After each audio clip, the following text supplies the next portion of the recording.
انت وانت بتلعب راس حربة، تحب مين اللي يمتعك من تحتك؟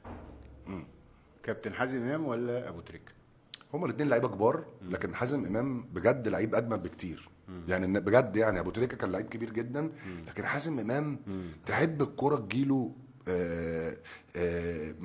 الكره في رجليه متعه. حازم امام كان بيرقص بالثلاثه اربعه لعيبه عنده كاميرا زيادة. بسلاسه كبيره جدا ابو تريكه كان. طب ايه متعة اقول لك حازم انا اقول امام لك ومتعة اقول لك ابو حاجه. تريكة؟ ابو تريكه كان مؤثر اكتر على الجون. يعني ابو تريكه كان بيلعب اكتر على الجون اكتر من حازم. انما كلاعب كوره لا، يعني بكل صراحه بجد يعني. وانا لعبت مع الاثنين، والله مش عشان انا زملكاوي ولا عشان حازم صاحبي.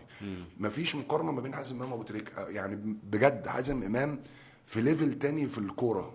والله العظيم حازم كان لعيب كبير قوي، وصلك للجون طبعا. في ثانيه بسروهات صعبه. صعبه اي حد يعملها. يعني مثلا ممكن تلاقي وشه كده وانت بتجري من ناحيه اليمين بتقطع ويروح عاملها لك. يعني حازم كان لعيب كبير قوي.